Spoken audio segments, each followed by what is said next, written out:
Somebody once told me this is Bizarre Podcast Dogs Must Die. My name is Grant. You can call him Chip. And today we are finishing JoJo's Bizarre Adventure, Diamond is Unbreakable, with episodes 37 through 39. Man, whenever I get to this point, I immediately think like, man, I don't want this to end yet. Come on. Give me like another 15 episodes. I don't know. But what an ending it is. Yeah, we're starting off with episode 37, Shining D, Diamond is Unbreakable. I don't know why it's in parentheses, Diamond. Shining Diamond is Unbreakable, and it immediately kicks off with where we left off last time. Kira is explaining his luck and revealing the watch in his breast pocket that saved his life. And we got Hayato thinking like, oh man, everything's fucked up again. None of this is working out. So he runs away. And Kira slams his little yellow hat down on his head one last time. There's also a bit where Kira just goes to like backhand Hayato across the face, but it's just like, my stand's gonna protect you. And so he begins gloating a bit how, everything's predetermined and Rohan's about to blow up. Who did you kill last time? I bet you killed like everybody last time. Maybe I'll just, let that happen and then undo it, and then they'll undo Bites the Dust and they'll just be permanently dead and it'll be great. He reasons that this sort of planning required a lot of loops to get to this point, which must mean a lot of dead people. Yeah. Hayato, he falls to the ground and he starts essentially just kind of stalling for time a little bit. A thing he does not have. Yeah. Telling Kira that, hey, I haven't told anybody about you this time around. All I did was I phoned a friend, basically. Because this current loop that we're on, Hayato answered that phone call that was just a wrong number. And before he actually hung up the phone, he called Josuke. Because in the previous... He's got plans within plans. If the assassination doesn't work, there's still a backup going on. So while Kira has been gloating about how he is unstoppable, the indefeatable, invulnerable, Destiny's favorite little boy, Yoshikage Kira, here comes sleepy Josuke up from behind like, wait, did you just say? Yeah. Yeah, because Wait a minute. Hayato mentions he remembers on last loop, right before everybody died, that Josuke was mentioning sorry I'm a little late, I overslept. So he just woke him up just a few minutes earlier. And so Josuke has just now heard Kira gloating out loud that he's Yoshikage Kira. And that leads us into the OP, which is still playing in reverse. The Bites the Dust version. Yeah. So back in the action, Okuyasu is there too. The rain has begun to fall, as it always does at precisely this time. And he's catching up to Josuke wait, yeah, I also heard that guy say he's Yoshikage Kira. Wait a minute. Hold up. And Kira turns around and is just like, oh... He was just so overly confident that he was completely invincible that he just fucked his own stand power over because it wasn't Hayato who said it. So he's about to get his ass beat to pieces. And the only thing he can do is call out Killer Queen to defend himself from Crazy Diamond's furious flurry of punching, which means calling it out of Hayato, releasing him from Bites the Dust, releasing his grip on the fated deaths of all of our heroes. Yep. I love that it's such a little, simple, stupid thing that completely undoes this incredibly complicated and powerful stand. So Josuke wastes no time, pulls out Crazy Diamond, just starts going in to punch Kira in the face. And Hayato at the same time is just constantly checking his watch, like, is Rohan about to blow up? Is Rohan about to blow up? And then tick-tock pass, he doesn't explode. He is victorious. He did it. He finally defeated his father. A very important time in every boy's life. And there's a bit here where Hayato realizes that, like, hey, okay, we've beaten the power of Bites the Dust. We see, like, what Bites the Dust looks like in Hayato's mind, I guess, which is yes, a giant evil gray heart with a melted clock on it, wrapped in chains, and a giant clawed hand gripping it. And then it explodes and shatters the screen, which falls away to sunny skies, because this was a very, very brief rain shower. And yeah, it's Hayato just, like, fist pumps and says, "This is awesome." And then Kira butts in and, you know, says, like, hey, I'm not, like, dead or anything. I'm just going to kill all of you now. And, like, the sunny skies immediately dissipate the instant he says that. It's cloudy and raining again. Yeah, that's bomb type 4. He can control the weather now. Oh, man. Josuke also, like, sees this happen and is like, yeah, I think I just solved a puzzle I didn't know was happening. So, like, that's cool. Yeah. I'm pretty sure I saved somebody's life. I don't know who, but we're just going to roll with it. Kira starts talking about how he absolutely hates fighting and conflict. It's frequently futile. Fighting sucks, and it's for dumb people who can't get 9 hours of sleep. If I did fight, I'd, like, always win, but I don't fight, because fighting is, like, for idiots and chumps, and... Anyways. But I could. I'd be so good at fighting if I was dumb enough to do it. It is to Kira's credit that, like, this sounds intimidating when he says it, instead of sounding like the kid who insists he built a real lightsaber in his basement, but no, he can't let you see it. It's too dangerous. Yeah. The FBI came to his house and took it. Yeah. And so, yeah, it's time to fight. Thankfully, everybody's super aware of Kira's powers now, so even Okuyasu is just saying, like, don't fucking let that dude touch you. Like, he's not the strongest at actually punching, but if his punch touches you, you're a bomb and you're dead. I mean, yeah, he should know about stand fights that are all about getting one good touch. Yeah.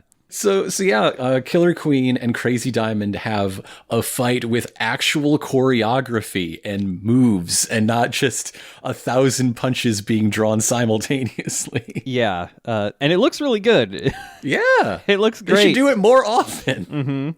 But yeah, Killer Queen is no match for the strength of Crazy Diamond.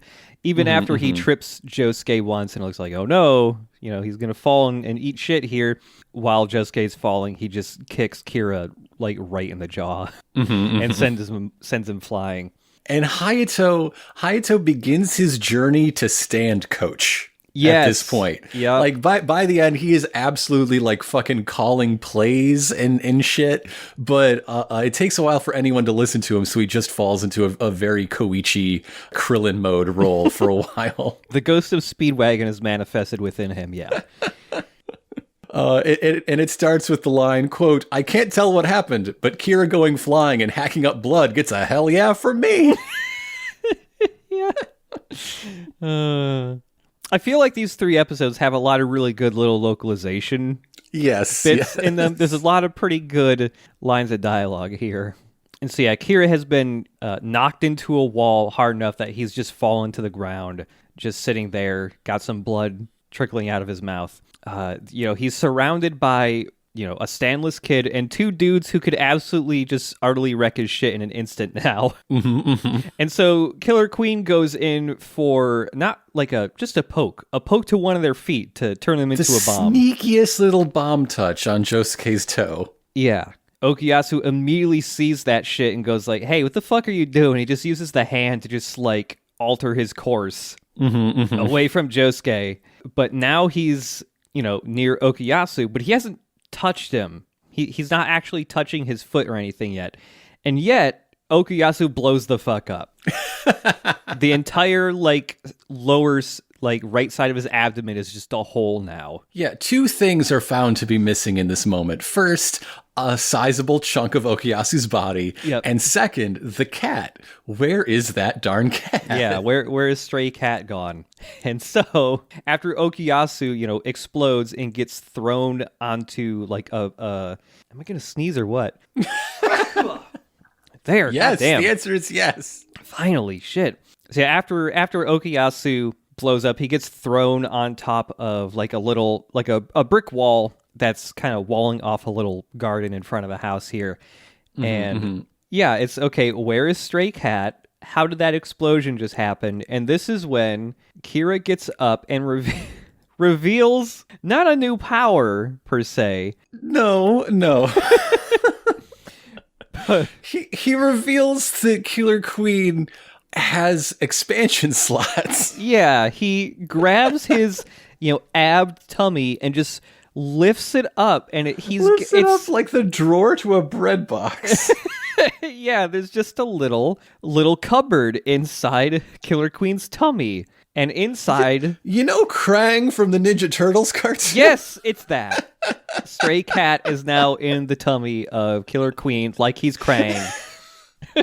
And so the two of them working in tandem can turn bomb type 1, the bomb touch, into explosive air bubble missiles. That are virtually invisible. Yeah. Virtually invisible because they're just air. Yeah. In air. So yeah, well, not a new ability. It's two stands like combining their abilities in a pretty fun way here. He has turned his stand into an entire Pokemon roster. He's got fucking Swiss Army stand over here.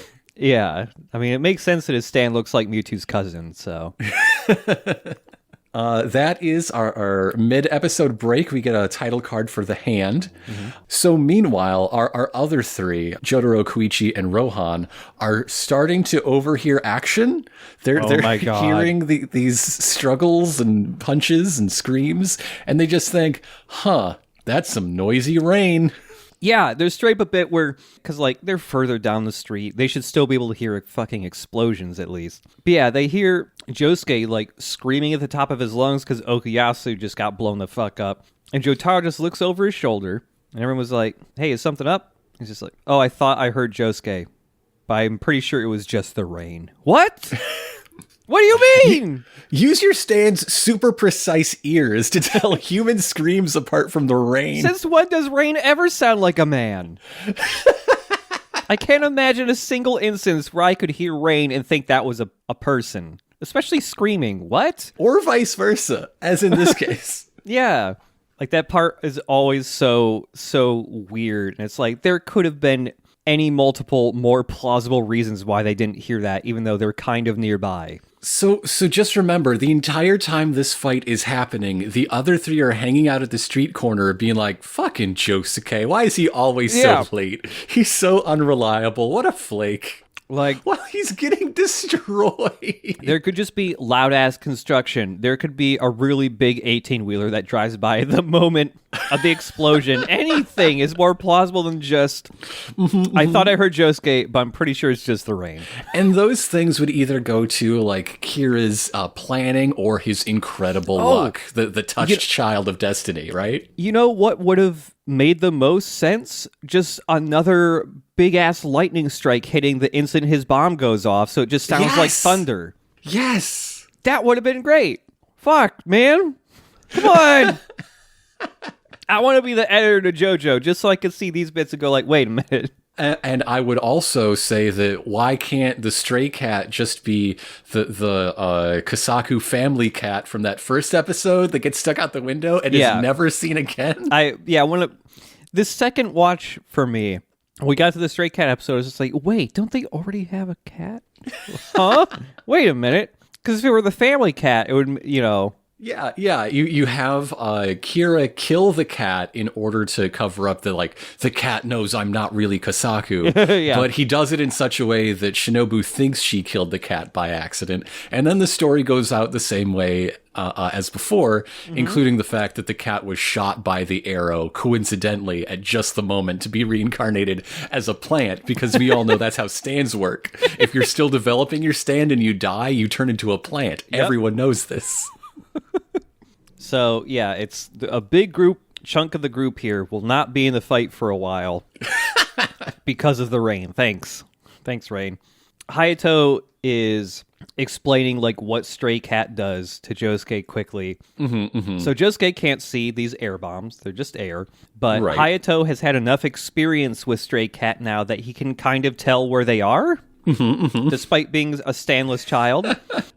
He is the dedicated Killer Queen expert in the room. Yeah. Meanwhile, Kira has moved closer to where Okuyasu has fallen over this like knee-high wrought iron grate, lying inside someone's like shrubs and rose bushes, and is basically goaltending his body because he knows that Josuke's number one aim is to do the special golden touch on his buddy and save his life. Yeah, it is like unavoidable Josuke bait, and Killer Queen has put his very deadly self in the way. Yeah.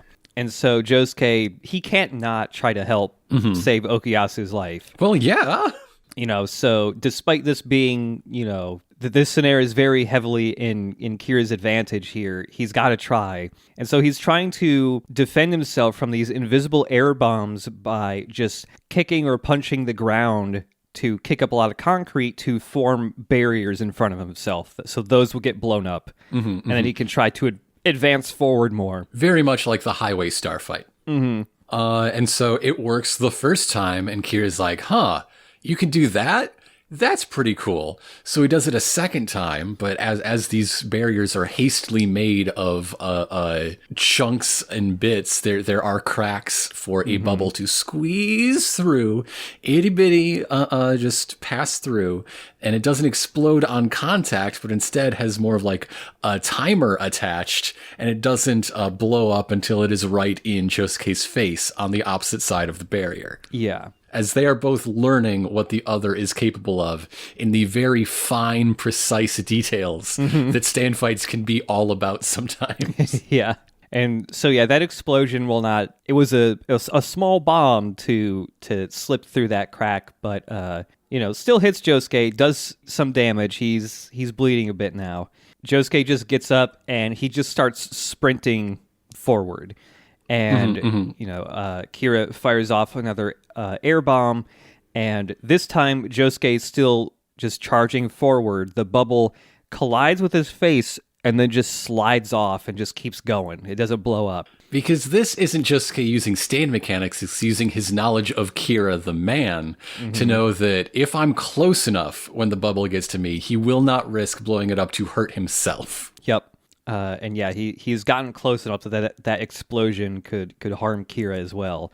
And so Kira just like zoop, steps to the side to get out of punch range. Like, okay, you got me. You can have fun with your buddy. Yeah, I love the animation for that bit just because so many other villains, if they did retreat, would do like a backflip or, something that looks cool. This is just a guy the way he runs away is like when you see a creepy ass bug that's really close to you and you go like, yee, and then you just kind of slink away real quick. It's like that.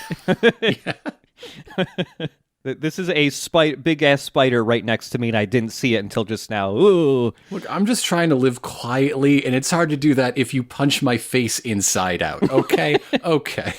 Yeah. And so Josuke has reached his goal. He's bending down to deliver a healing touch to Okuyasu. And there's this split-second cut to Kira making a very happy face. Yep. I love his tiny happy face. Yeah. And this is where Hayato goes like, whoa, don't fucking do that. I'm not entirely sure, but I think Kira touched Okuyasu and turned him into a bomb, hoping that you would heal him and then die in the process. And Kira's just like, oh yeah, maybe I did. I don't know. I don't remember. So much was happening. Quote, it all happened so fast, I can't really be sure if I made him a bomb or not. Yeah. You asshole. So they're trying to figure out whether it is safe to save Okuyasu or not. And like, time is ticking. Like, people take a long time to die in JoJo's Bizarre Adventure, but they're burning out all of that time just discussing and deciding what to do next. Yeah. They just really don't know what to do because Josuke just get vaporized right now if Okuyasu's actually a bomb. And so Hayato, being the most hardcore child in all of existence, Josuke nearly touches Okuyasu. He so desperately wants to save his friend, and Hayato just keeps telling him, don't fucking do it. I have an idea for how we can find out if he's a bomb or not. And he just leaps into action and touches Okuyasu himself to see if Okuyasu's a bomb, and he blows the fuck up. See, he has to do this to prove to Josuke, but he is fairly sure that he's about to fucking die because he is reasoned that Kira can only have one bomb active at a time. Yeah. To the point that even summoning Killer Queen for punch reasons will deactivate Bites the Dust. So the reason that they haven't had exploding air bullets flying at them this whole time is because Okuyasu is a trap. And so, just like Jotaro back in the rat fight against Bug Eaten, he takes it upon himself to do the most dangerous thing, even though it would be better off if they switch places, except that one must protect the healer at all costs. Yep.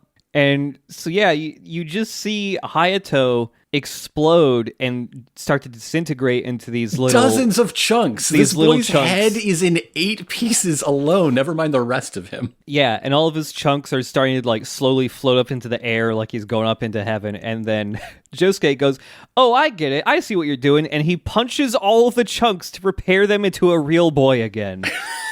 And he survives. He survives. I don't know what sort of medical definition of death is at play. What line there is that Grandpa crossed, but Hayato didn't. Yeah, like this 10-year-old child was dead for like 3/4 of a second, basically. Like, I don't know how much brain activity you can measure when it's in several pieces. Yeah. Hayato's fine. He's good now. And like he takes it pretty well too, that he just died and came back to life in the span of 1 second. Well, he finally got to talk to his real dad. They worked out a lot of stuff. Yeah. So now Josuke has also healed Okuyasu. The huge chunk in his guts is back. Hooray for the guts chunk. While he is dazed, Josuke has got to like carry him out of the battlefield and try to evade a teeny tiny, super concentrated, super small, extra invisible air bullet bomb. Yeah. So Kira's just standing several feet away, just sending out these little bombs. He talks about Joe Montana, yes, the football player. Yes. Joe Montana, famous for pulling out wins under, stressful situations. Comeback king, just like ice in his veins. Yeah. But between pulling out Joe Montana as his cultural touchstone for that sort of thing and his breakfast of bacon and eggs, do you think there's something to Kira being Americanized in this Japanese town? And that is like one of the traits of this super predator. I wonder. It's been a while since I read the manga, but I believe he just said in the original it is still Joe Montana. I don't think that was a localization thing.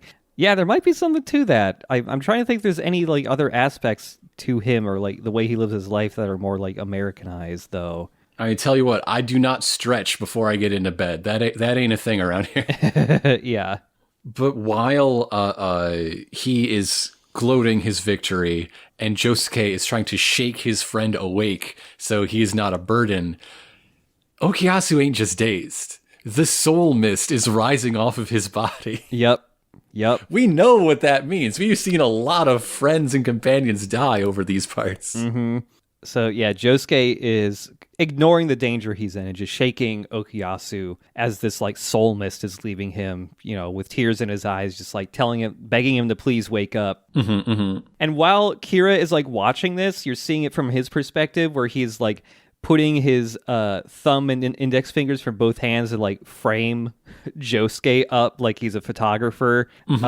Just like, oh man, this is going to be so good. It's a family hobby. This is going to be so good just when he blows the fuck up. And he's just counting down the distance every meter this bubble passes. Yeah. Hayato is begging Josuke to leave Okuyasu behind so that they can both escape. And Josuke refuses to leave Okuyasu's body behind. Just one more meter, then pop goes the riffraff. Yeah. Another really good dub script line. Mm-hmm. And he keeps going with the Joe Montana football thing, too, because like when the bomb gets closer and he tries to detonate it, he just says touchdown and then hits the switch. Mm-hmm, mm-hmm. As the bomb is getting very close to Josuke screams and he forces blood to just forcibly like eject from his head wound onto his hand to collect a bunch of blood. And then he uses Crazy Diamond to take that blood and karate chop it at high velocity at the bubble like it's like a water cutter. Yeah. So it just like flings off the fingertips of Crazy Diamond to make a high pressure blade, a blood blade. A blood blade. I think Blood Blade came out for the PS2. Pretty sure, yeah. So with such force and precision, he's definitely been hanging out with Jotaro a lot. Oh, yeah. So that the bomb bubble is split in twain. Yeah. And the blood blade just keeps going and is going to hit Kira, too.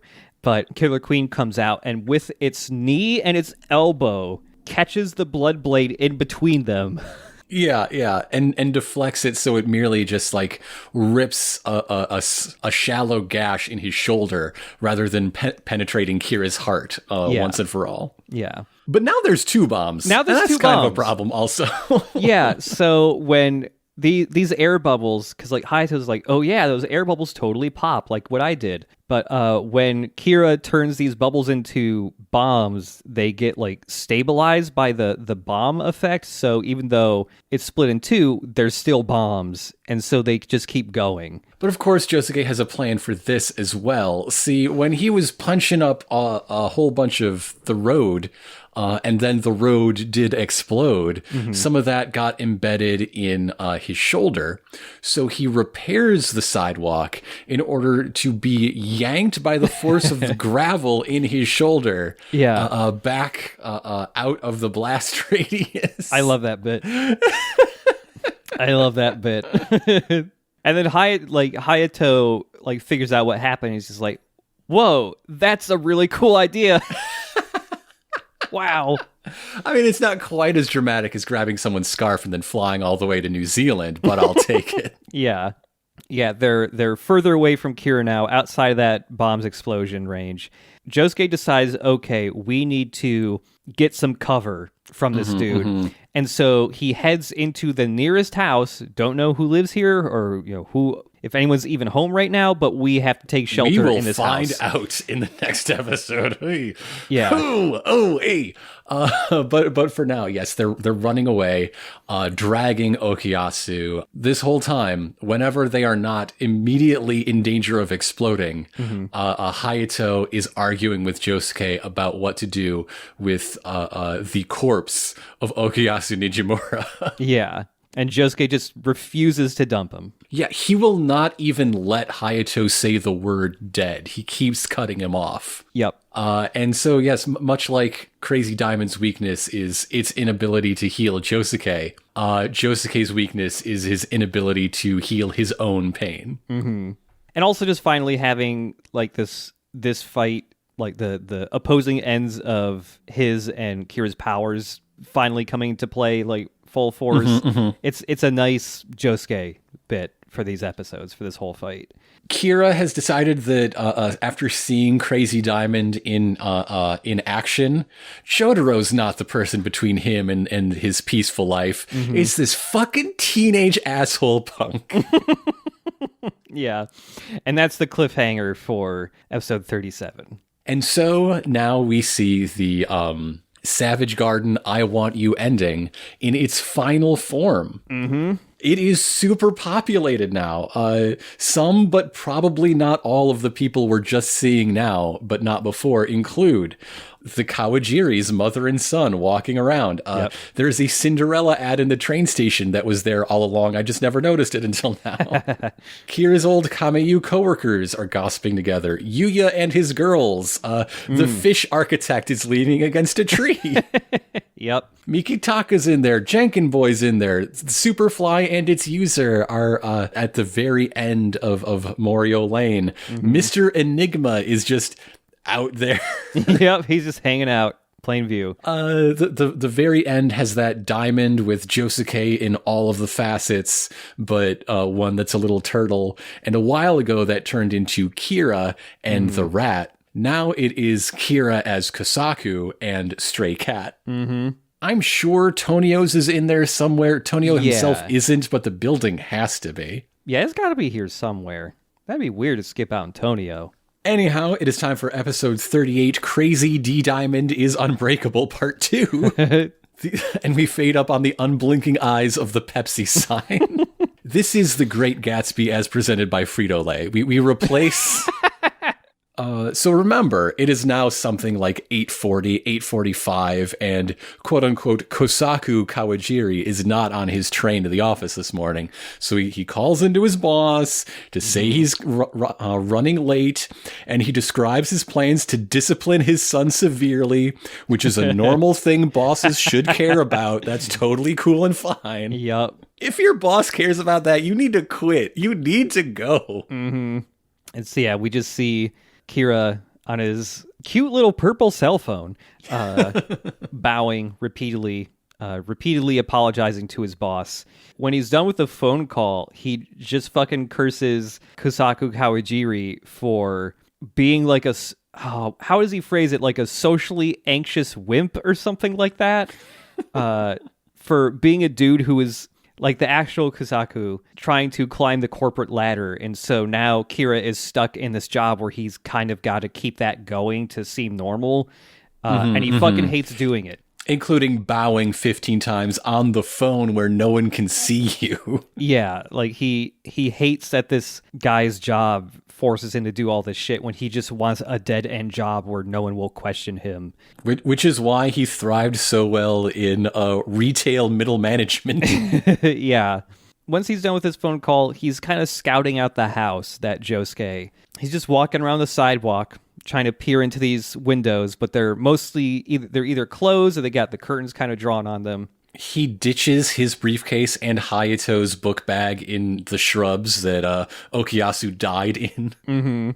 As he's doing this, a neighbor appears.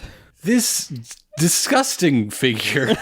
Yeah. I don't know what is going on with the throat situation, but I don't like it. Oh, yeah. The far away shot looks like his neck and face are just one long, like, thumb appendage. Closer up shots, he does actually have a chin that separates his head from his neck, and he is asking Kira, it's just like, hey, who the fuck are you? Why are you loitering and snooping around this house? There's been a panty thief around harassing this Rio, I think her name is. Yes, her name is Rio. She's out at work because that's the time of day it is. Everybody's out at work, and this guy's taken it upon himself to make sure that this disgusting panty thief going around the neighborhood does not strike yet again at the home of his unrequited crush Rio. He doesn't say that, but it's clear. It's extremely clear. And so Kira's like, fuck no, dude, what is your deal? Go away. I'm trying to kill teenagers here. Get the fuck out of here. So yeah, Kira just kind of leaves, He just turns around and walks away. And so this dude's like, ha, yeah, I totally caught that awful panty thief, and now I feel real good about myself. Rio's gonna give me big smooching on my awful throat situation. and then he sees, like, draped over a branch of a tree or something. It looks like the fucking Charlie Brown Christmas tree. That's appropriate because, oh boy, this is a gift from heaven. Mm-hmm. It is a sort of lime green, lacy pair of Rio's purloined undies. Mm-hmm. And so he picks them up and like, oh yeah, this is proof that I stopped the bad man. I deserve a treat today. He balls him up, he starts sniffing, and you know what? This is how I want to go. I've got it in my living will and everything. His head explodes. It was a bomb. His head explodes, but at the same time, the panty's still floating in the air.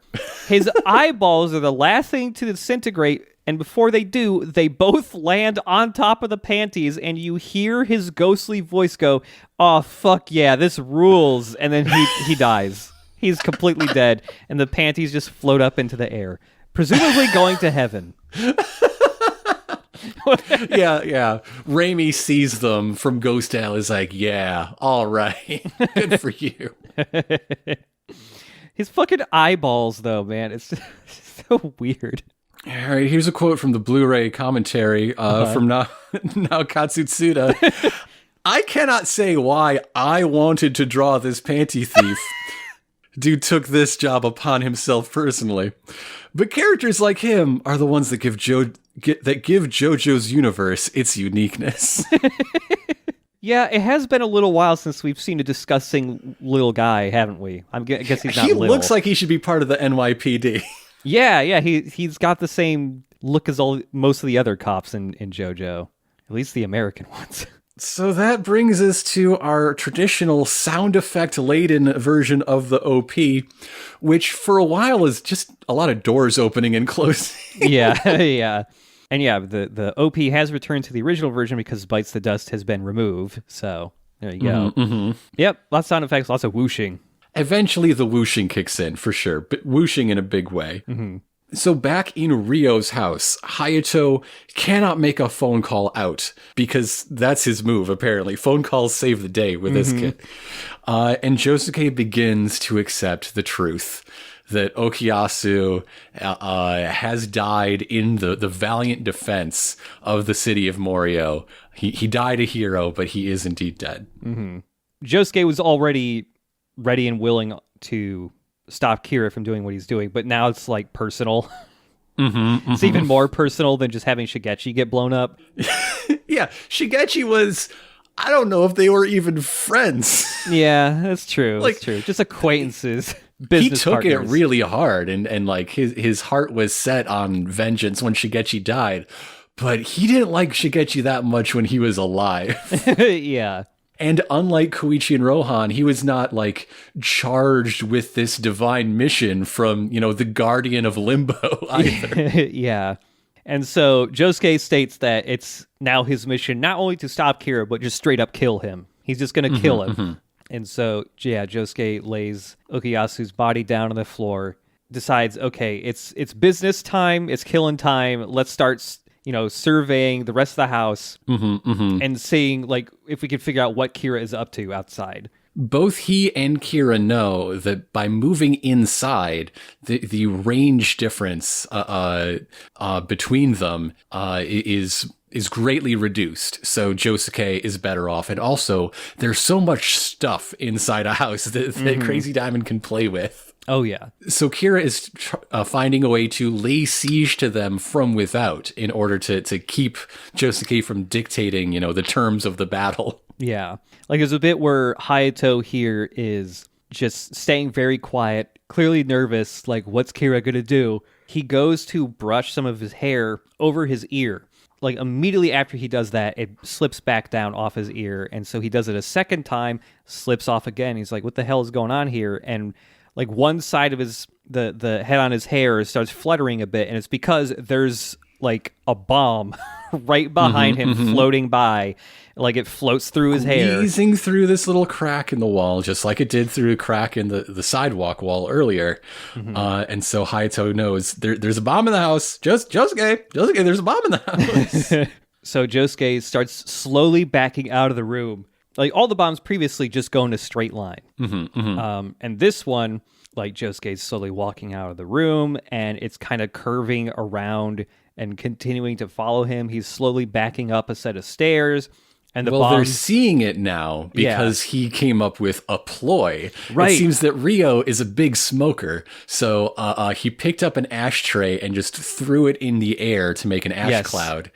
And then in order to have that same sort of smoke advantage, you know, messing with the visibility, the refractory index of the interior air, he lights an entire pack at once and uses them as a smoky torch. Yeah, because like on that same table where the ashtray was, there's like a really ornate lighter, like one of those really big ones that it's like the size of an apple.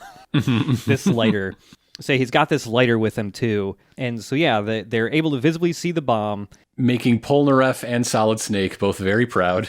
Yeah. Josuke and Hayato are talking to each other from across the room like, okay, why the fuck is this bomb able to like track me? And they're trying to think like, okay, you haven't seen it, Hayato, but I've had a tiny bit of experience with his other bomb type, which is, sheer heart attack. Which doesn't come out. Like, ever since Kira gets his new face, we never see sheer heart attack again. Which I've always thought was a little weird. For a little while, I thought it was because, like, he cut his hand off before, and that was the source of sheer heart attack. Does he lose that? But like his hand got repaired. It's still the same hand. He should have sheer heart attack. I don't know. I mean, part of this whole fight that we're talking about across these 3 episodes is Kira pulling out all of his tricks. Except it's not all. I like adding an exchange, a new way to subvert sheer heart attack would have been fun, but like, yeah, Josuke knows its number from the beginning. It probably wouldn't have been, from the way they talk about it, too satisfying, except in the idea that you really are seeing Kira do everything he's capable of doing. Josuke's also got all of these matches lit, and it's just like, okay, that's a heat source, and this bubble isn't following it. So this thing isn't automated to track stuff like sheer heart attack is. There's some way that Kira knows where I am and is causing, and he's manually steering this bubble to follow me. So they're trying to figure it out through logic, step by step, and then a lot of things happen practically at once. Oh, yeah. Crazy Diamond smashes a vase as the bomb strikes Josuke, which throws a bunch of, like, because he's up on, like, a balcony over the living room, there's all the little supports holding up a handrail, like wooden slats that, kids get their heads caught in Christmas comedies, and then you got to rub grease on their ears or whatever, those sort of things. Yep. And 2 of them pierce his body, one through the leg and one like in like the side of his abdomen. Yeah. While he falls from the balcony, Crazy Diamond flings a heart-shaped shard of that glass, of that vase, at Kira, nearly but not striking him. Yeah. When you see Crazy Diamond, like, shatter that vase and it's getting reformed into this, like, heart-shaped glass bullet, because he basically flicks it the same way he would flick the bullets during the bug-eaten fight. When he smashes it, like, a bunch of his blood that's on his hands and stuff, like, gets caught up in that shard of glass, which is important for later. But yeah, he fires that off the same time he gets blown up, and he falls from the second to the first floor. And he is now, capital F, fucked up. Like, yeah, Josuke is not... For the rest of this fight, Josuke is in a bad way physically. Yeah, he can barely get up and walk and stuff because of these 2 big ass wooden slats just stuck inches deep in him. Like right now, he can't walk. He's barely conscious, and Hayato is dragging him through the house, deeper, farther away from the window, out of sight. Mm-hmm. While Kira is vowing that his next bomb will be the fatal final strike. Yeah, and Kira this whole time is just barely peering out from around like the brick wall just outside of the, like by the sidewalk. And as Hayato is dragging Josuke further away, Josuke, still just barely conscious, is just like, that's the wrong direction. I want to get closer to the man killing us. What's wrong with you, child? I want to kill the shit out of this guy. Get me closer.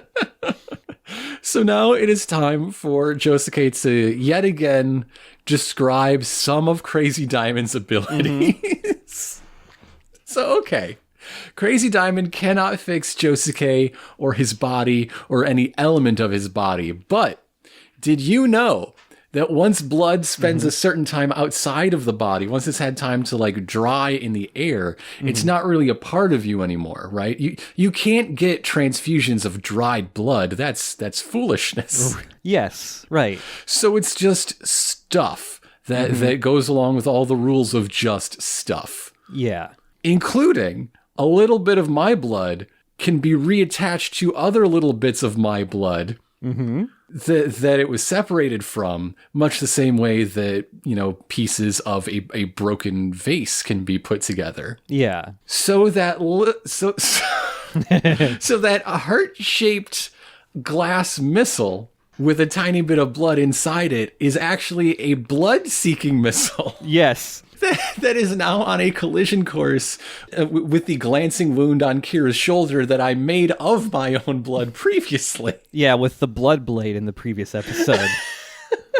and it's like, it stopped raining a while ago, so Josuke's confident that the blood on Kira's jacket has dried enough that this will work. And so, yeah, he just activates, like, the repair ability, and the bullet that got deflected and is, like, a mile into the sky at this point just curves right around, does a 180, and pierces Kira, like, through the back.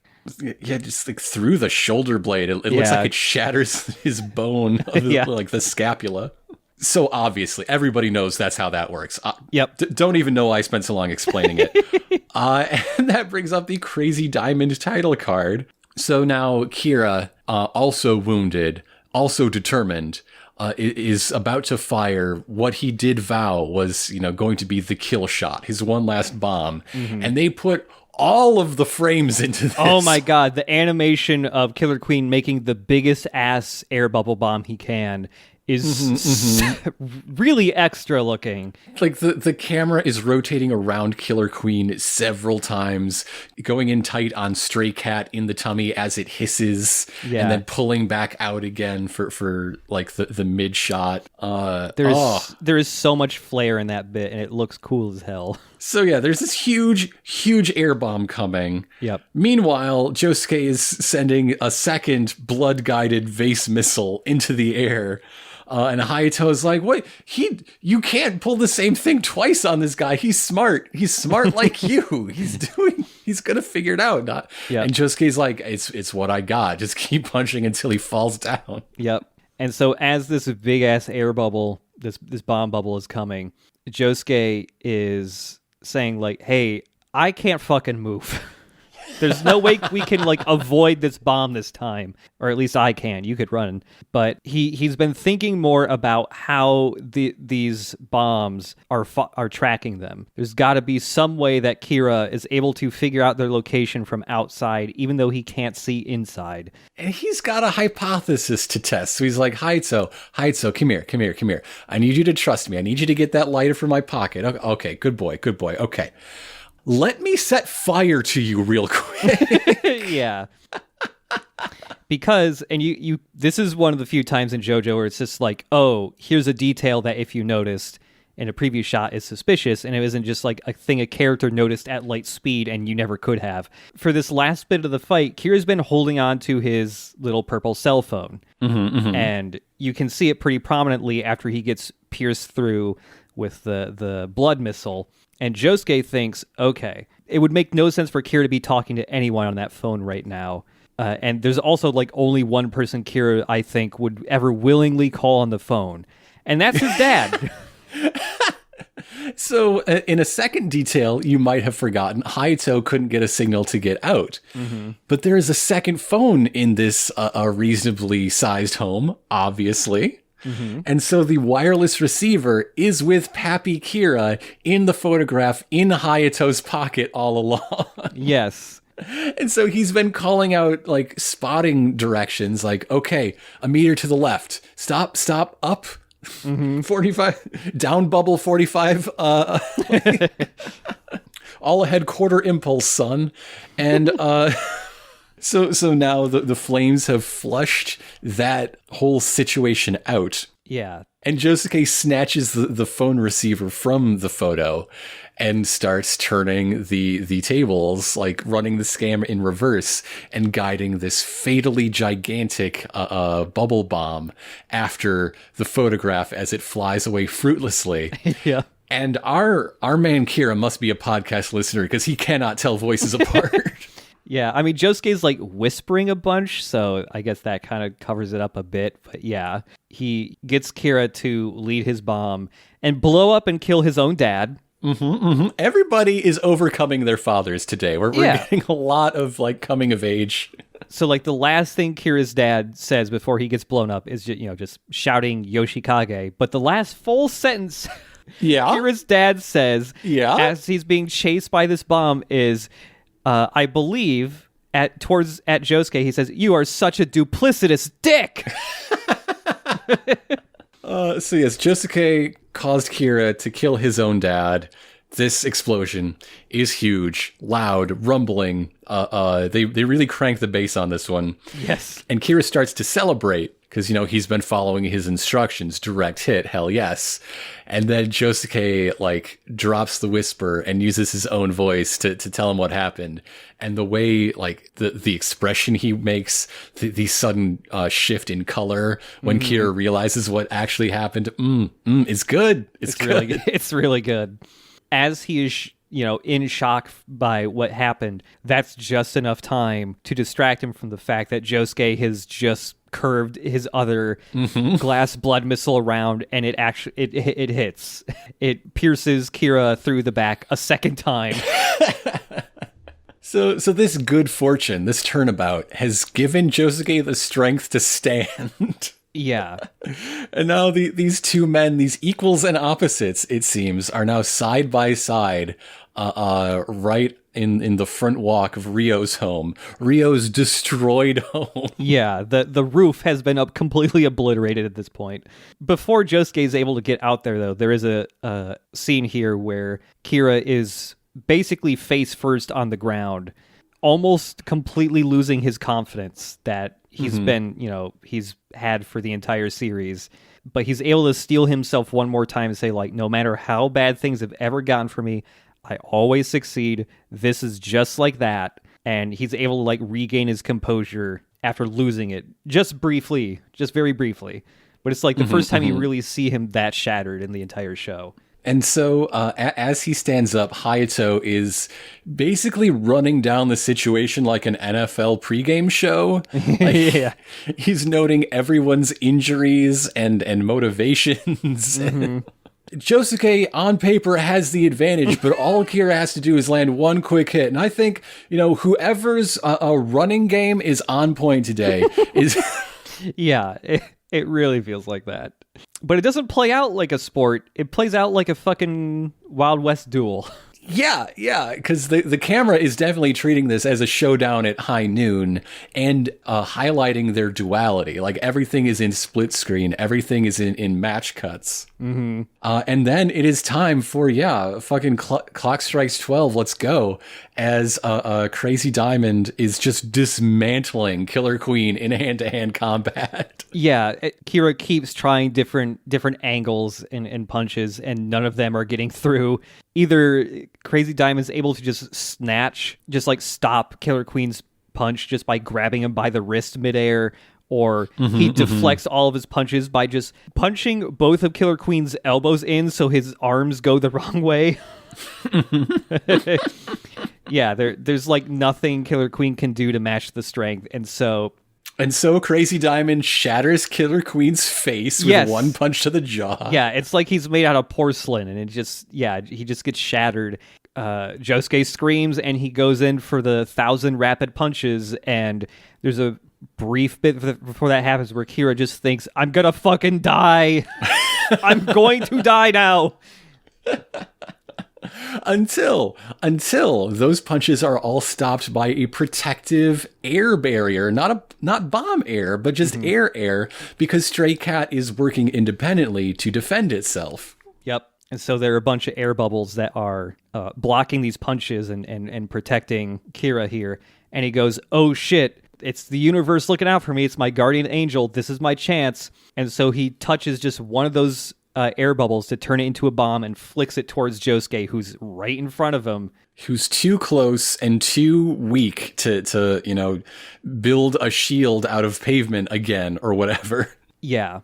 Like he tries to grab something to flick at Kira like a bullet, but he's just too weak to reach anything. He just falls over, just staring at this bomb as it's coming towards him. And Kira has gone through so many mood swings. So here's the latest one where in this moment of apparent victory yet again, quote, I've come out on top just like every other time my back is against the wall.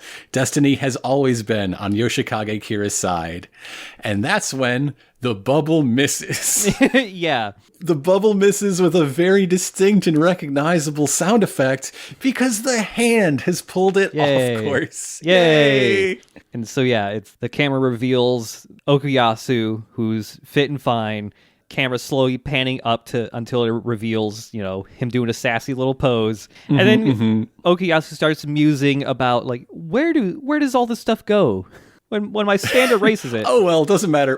Wherever it is, I'm just going to blow that place to hell. Because, he just voids away the bubble entirely. Like, if this was a one-on-one against Okuyasu, these air bubbles would mean nothing. Yeah. It would be absolutely useless. Yeah, Kira's very lucky he took Okuyasu out of the fight for a while. Because it's like...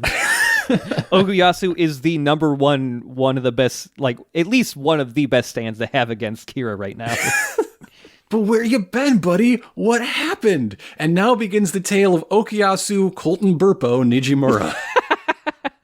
So yeah, Okuyasu starts describing what happened.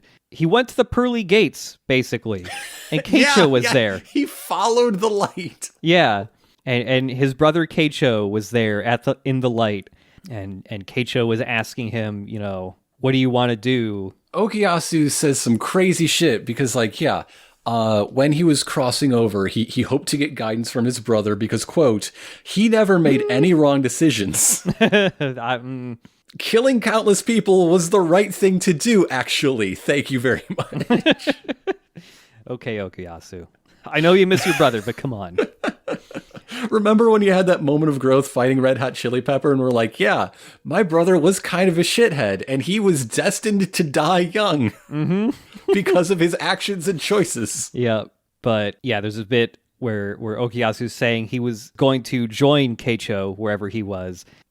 He believes that Keicho told him that, like, hey, you have to make your own decisions from now on. I can't tell you what to do. And that's when Okuyasu made the decision to go back to Morioh and not join his brother in wherever his brother is.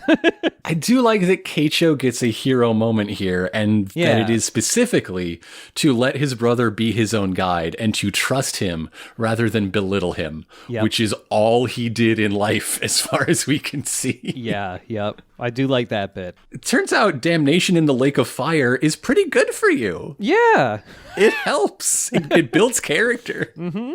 Then as Okuyasu, says, like, and that's when I woke up and I was just here. I was alive, but I felt really sad, and all these other emotions mixed in along with that. And then Josuke is just like, this is not the time for this.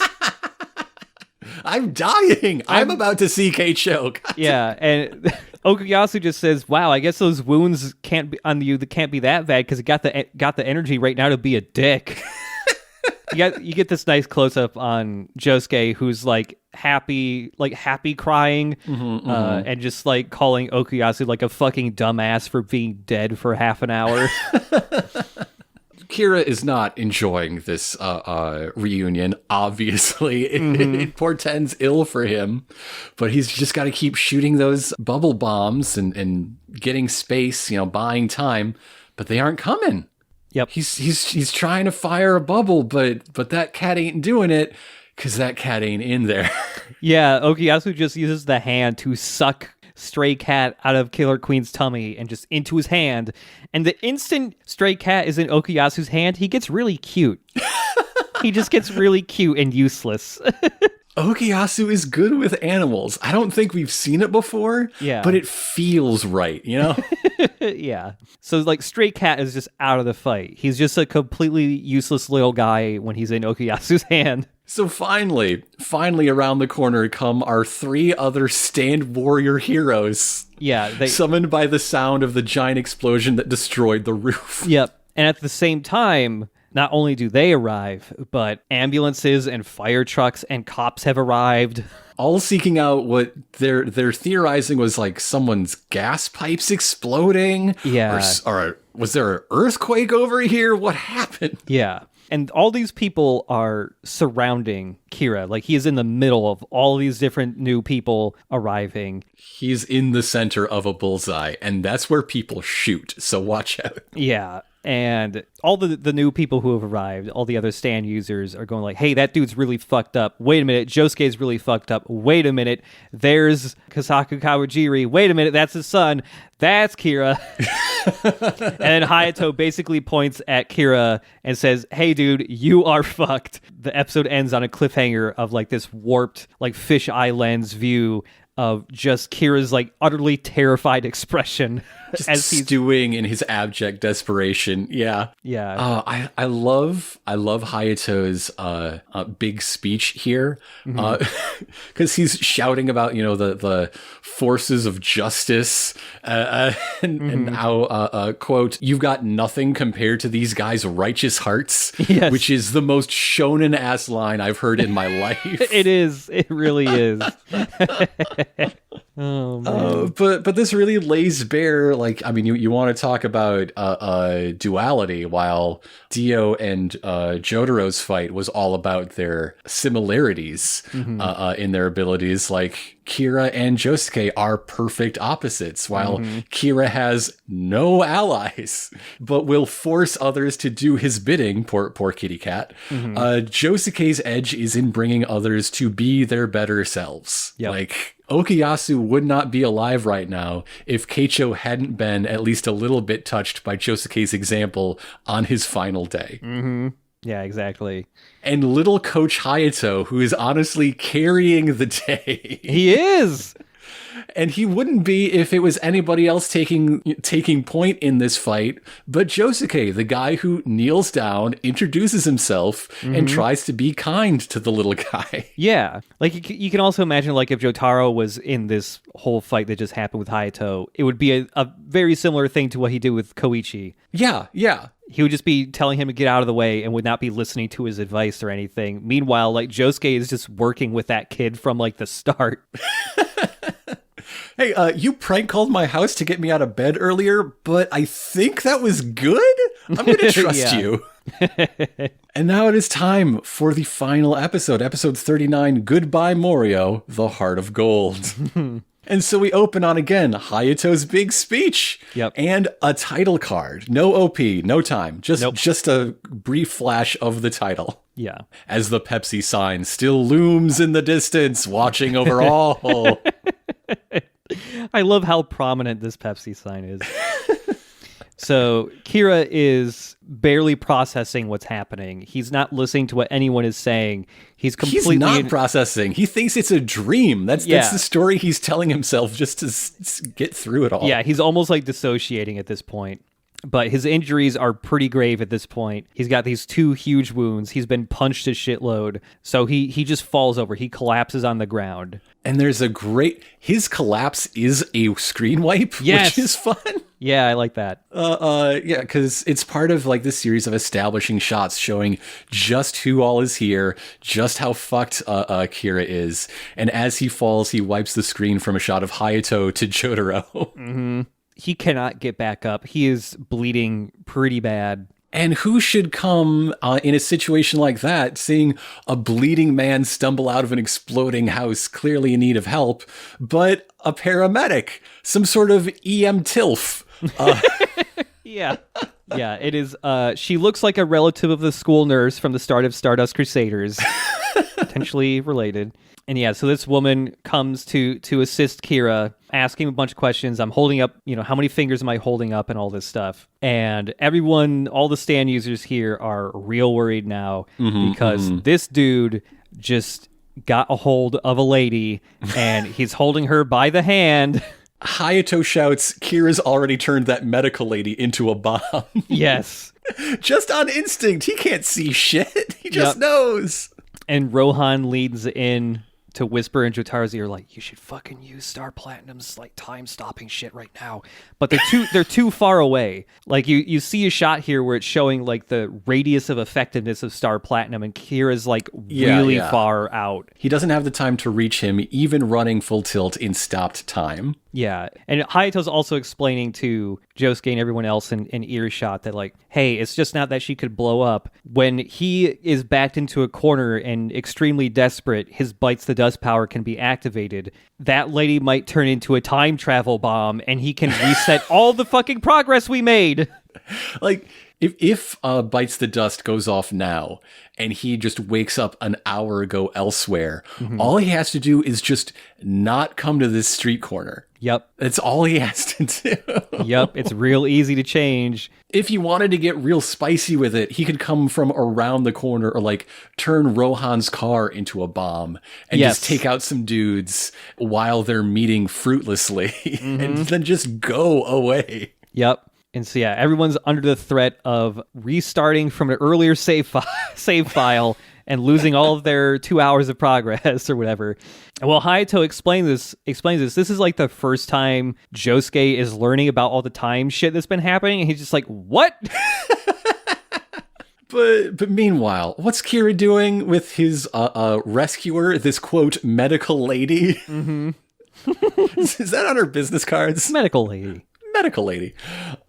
He is, of course, getting into murder mode. He's talking to her like he talks to his separated hands before she's even dead. Because, man, when you've lost that much blood, I guess your true colors come out. Oh, yeah. In sanguis veritas, they say. When he's rubbing his face all over her hand and saying all this weird shit about how beautiful her hands are. And she's just kind of standing there in shock, like, what the fuck is this? If I'm a medical lady and my charge says about my skin, quote, it's so pure I'd even call it milky, I'm going to stand up and I'm going to tell everybody, like, he died. He's dead. Everybody get back in the bus. He's dead. I feel real bad about that. We were too late. He's nuh-uh. As Kira's doing this, we learn the source of his obsession with hands. His fixation. Yoshikage Kira is an example of what is called first boner theory of fetishes. Yep. So one day, as a child at that impressionable young age, he was flipping through a book, and I love this book's title, Everything About Leonardo da Vinci. He was reading a BuzzFeed listicle that got bound hardcover somehow. And he saw the Mona Lisa, and he was taken by the beauty, by everything about Miss Mona Lisa, but not her eyes, not her enigmatic smile, not her picture-perfect posture, but the hands. And he blew up a like picture of the hands to pin upon his wall, the way other boys his age would Alyssa Milano or whatever. Yeah. And in the English localization, he describes the feeling he had when he first saw Mona Lisa's hands, and it is, I quote, I got a rock hard cock. It's a great choice, especially because they knew they'd have to be bleeped on Toonami broadcasts. Yeah, yep. There is something about a show that is often crude, but never crosses that line to cross that line. That's really effective. Yeah, it feels super gross when he says it. Super gross. Like, what a freak. So he gives his true name to this paramedic and talks about how he's killed 48 women to take their hands, because he's looking at number 49, baby. Mm-hmm. The first one to actually know him and his identity and his proclivities before the act occurs. Mm-hmm. And this is when Hayato shouts, "This is really fucking bad. I can tell that Bites the Dust just got activated. Any second now, time will be rewound." And this is when Jotaro decides, okay, fuck, I just gotta go for it. I gotta... So the way Bites the Dust works, I mean, we've seen how it works, but the way it is triggered is first the bomb is planted, and then the button's got to get pushed just like always. Yep. So step one has occurred. There is a tiny killer queen inside that lady's eyes. Yep. Step two has not yet happened, and that's when, yes, Jotaro is like, time to go. And Josuke's like, hell yeah, I'm with you. And then as Josuke tries to get up, he just falls straight back down because his injuries are really bad. He still has makeshift spears piercing him twice. Yes. Yep. And as Jotaro continues to sprint forward, this is when Kira says, grabs the lady with Killer Queen and says, like, this is it. I've been pushed to my limits. And he pushes the button. You get to see what it looks like to actually go, like, back in time from Kira's perspective. And it looks cool as hell. Yeah. First, she explodes, obviously. And then a black cloud sort of envelops Kira and Killer Queen as they pose together. Yes. And then Kira falls through the entire cosmos and around an array of purple bubbles. Which may be other universes or timelines, maybe? There is a psychedelic mirror warp that resolve into puffy clouds of a beautiful Morioh day. Yep. The weather has more changes than Kira's mood in this episode, I swear.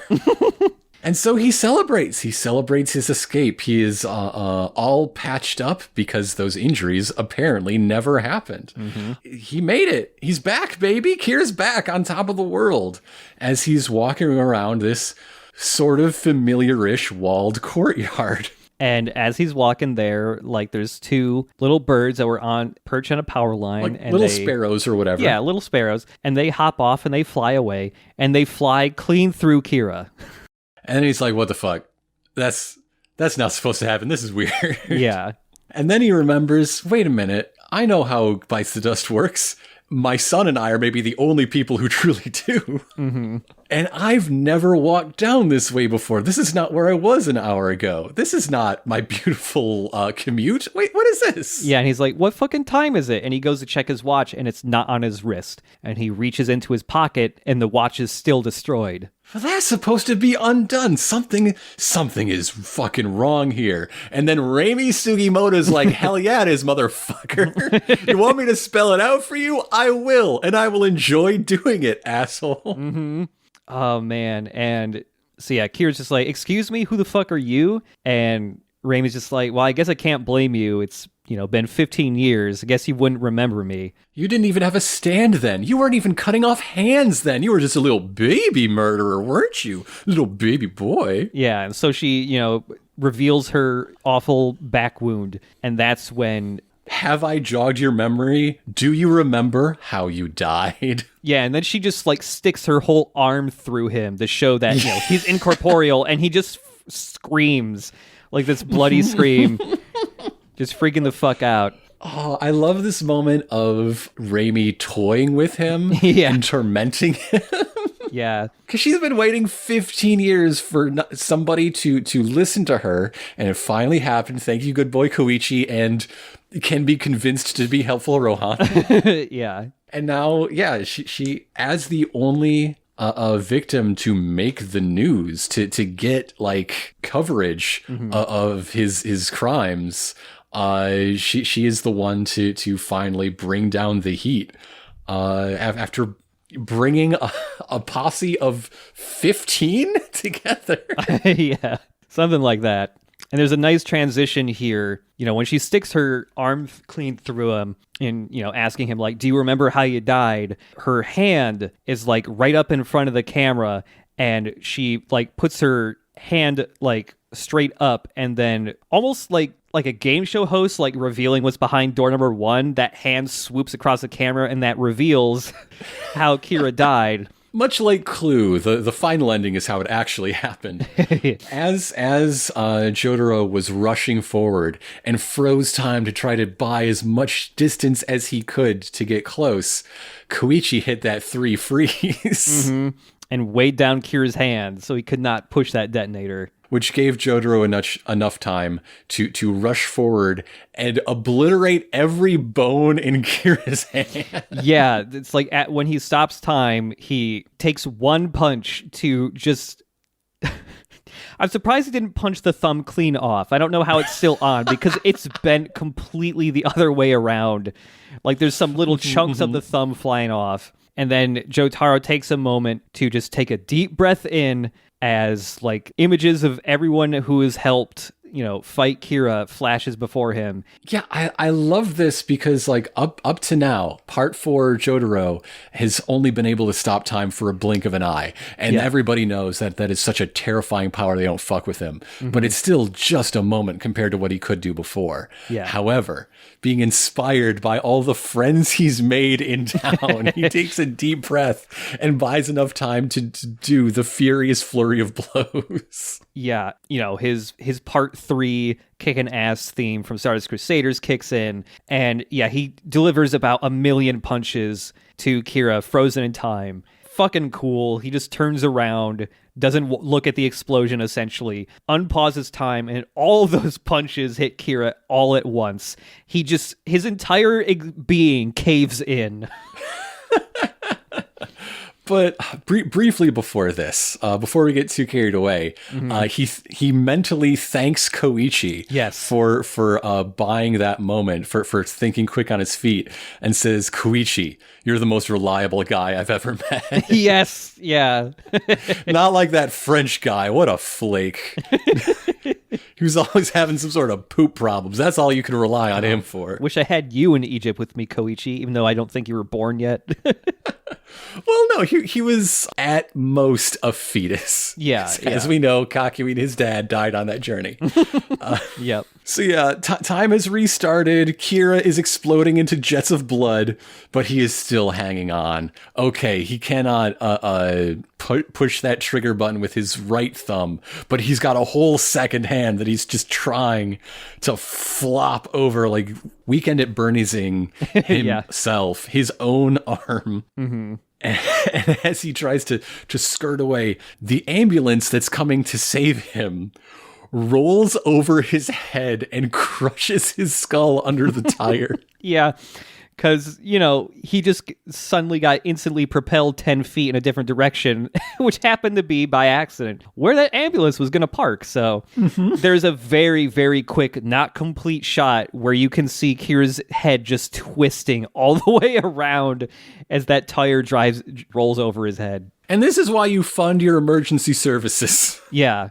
You want to know how many lives Morioh's paramedics saved that day by executing a man in the street? Talk about future lives. Yeah. Everyone, all the paramedics and everyone else around, the other cops that have shown up, everyone just shrieks and freaks out. Like, oh, we fucked up real bad. But everybody who knows the situation is like, hell yeah, they did it. You're heroes. And the paramedics note, they're trying to ID this guy now, like the cops and other paramedics, and it's just like, we can't, because his face was torn off of his skull. Yeah, his face got ripped the fuck off. But that one paramedic that was trying to attend to Kira is just like, he told me his real name, or he told me his name. It's Yoshikage Kira. Everyone knows that this guy is actually dead. It's not going to be under some other dude's identity. So the city employees get to work, like they identify him, they clean the scene. Kasaku Kawajiri is missing now. Mm-hmm. No one is going to tie this dead man to that dead man. Yep. And all the heroes are just like kind of in shock almost. Yeah, they were planning a big cathartic fight, and what happened was just a wild accident, essentially. But Rohan is pretty cool with it because courts are for losers and the little people. Rohan reasons that there is no way you'd be able to actually convict this dude in the court of law because they don't know about ghosts. And Hayato, this hits him most of all because he wasn't here to stop the bad man. He was here out of, an understandably immature, a child's impulse for punishment. He wanted someone to make the guy that killed his father and ruined his family hurt. And bring his crimes to light and have everyone say, you are the bad man. You should not have killed Kosaku Kawajiri. Yeah. It's kind of an interesting ending, at least for the heroes here, for it not to be like this huge cathartic thing for them, at least. Just being this kind of like, oh, shit. But somebody's getting a piece of that action because Raimi is still torturing Kira's untethered soul. Yeah, and as Kira remembers how he died, a bunch of cracks form along his face since, it got torn off in real life. So yes, she has revealed her scars and he recognizes them.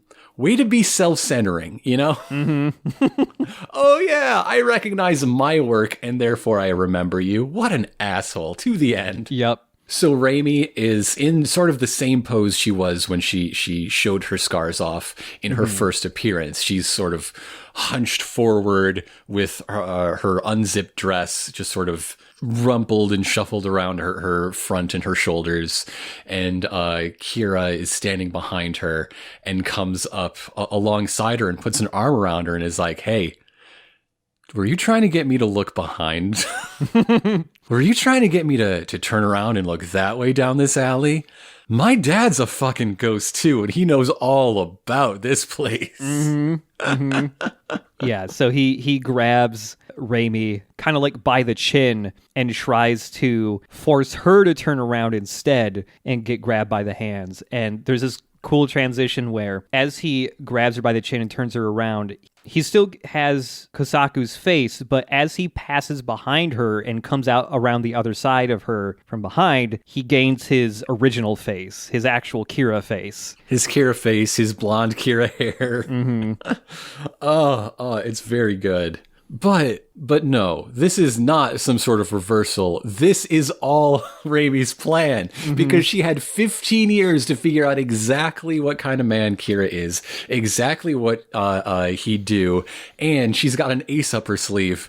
Ace the Bat Hound. That's right. Arnold's here. Yeah, he's been hiding up in, like, kind of behind one of those walls, like, perched on it. And as she's talking about, like, she's had 15 years to plan, you just hear some faint growling in the background. And all the way in the very upper left corner of the frame, you can see Arnold's, like, demon red eyes begin to glow in the dark. And so Arnold leaps in from above, grabs Kira by the wrist, whipping him around so that he does look in the bad direction. And bites his hand clean off. Bites his hand clean off. Wow, I get it. So cool. Bites his hand clean off. Yeah.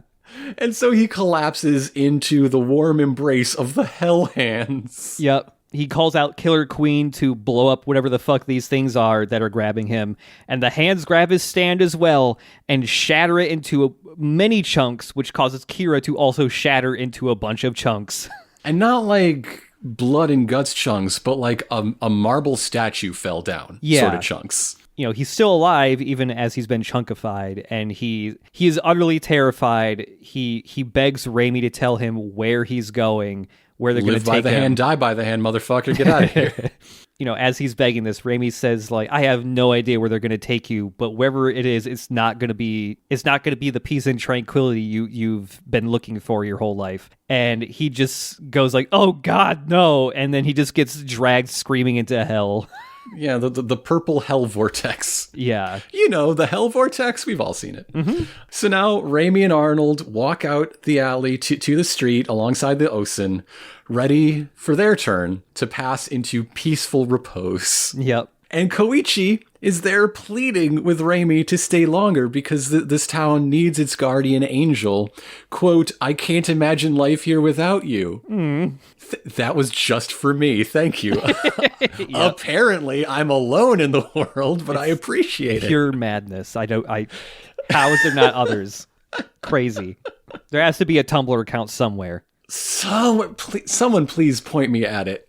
Because, okay, after our last recording, or rather while I was editing our last recording, when we talked about the possibility for Jotaro and Shinobu meeting up, and I did find one AO3 fic tagged that way about them having a one-night stand and then mutually declaring their love for one another and being happily ever after. Yeah. And I was displeased because just the idea that Jotaro would act such a way, would say such a thing, so wildly out of character, it misses what I would find interesting about that matchup. Yeah. Starfinger does come into play.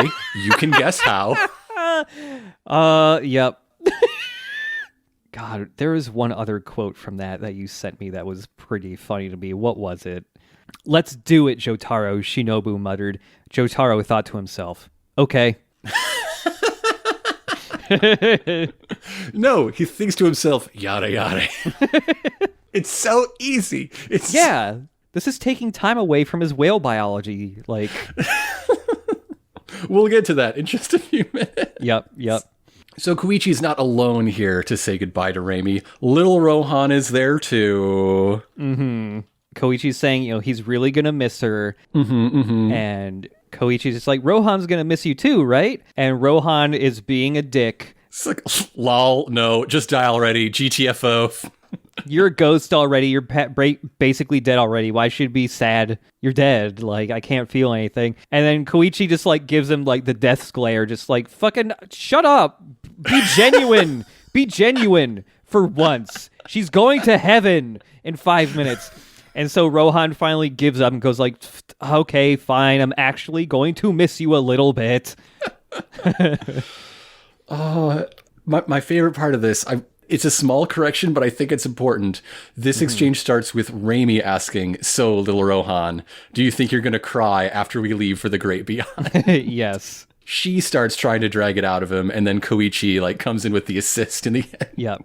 And so it's not just Koichi and Rohan. Everyone else starts to show up. Everybody. Josuke is here next, and he looks pretty good for this being apparently later that day. I would expect some crutches or something, but no, he's just got a couple Band-Aids on his face, which is not where his worst injuries are. There's really big Band-Aids under the clothes. I don't know.